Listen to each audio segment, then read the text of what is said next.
Hey guys, so right now that's pretty much my main hold for today. Not just for today, actually for the whole week.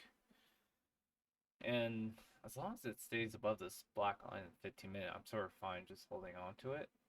I will go over the specs onto it. I'll clear everything out right here. So let's just get rid of all these drawings.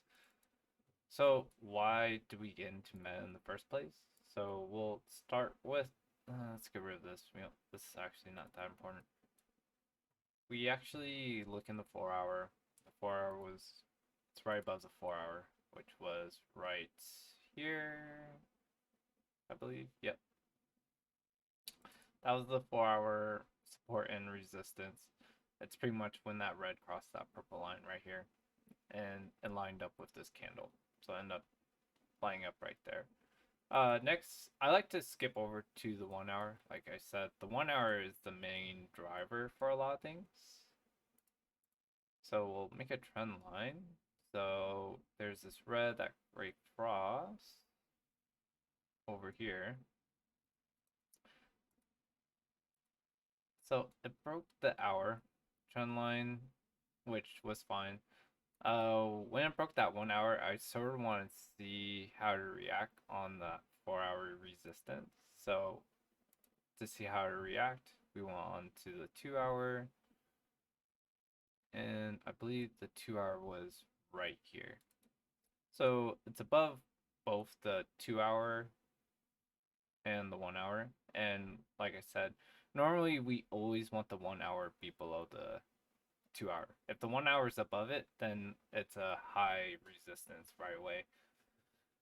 Also, another indication that it's gonna be a long hold is the number of sellers that are right here. So it's like actually two things. It's I like the fact that the red line's above this green line. So once they touch, that's generally when it's hitting its resistance. And also the orange line is below this dotted line and it hasn't reached this black trend line yet. So it's indicating like a pretty long hold. Also double checking the 4 hour to make sure there's no 4 hour resistance like this triangle wedge, because a lot of times the triangle wedge does stop that 4, makes a huge resistance, but it just broke all above it. I had the small lines above here. That was based on the 15-minute little wedge, which was right here. So that was our 15-minute wedge, which had a hard time breaking above it. Now it finally did, so now we have a reference. Make sure we have a stop loss right here. Other than that, it's indicating a nice strong hold. We have like a nice green bar on the 5 minute, which we want. We want green bars on the 5 minute and the 15 minute.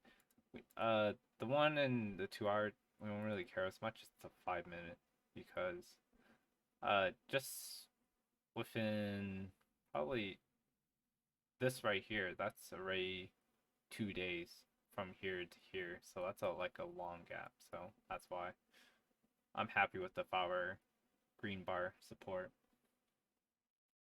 And that's pretty much it. We're just holding. And we also had the cup and handle, which was like one, which I don't do patterns as much, but it's just another reference to go off of. And we do it off of the 15-minute right here. So got that cup. There's that little handle dip. And ideally it's supposed to go go up. How high is it going to go? That's another thing. It has like another resistance above like 326. That was its highest point. And get rid of that. Let's go to the daily. And the daily resistance, I see it at 334, which is pretty high. I don't know if it could happen this week because we are looking at the daily.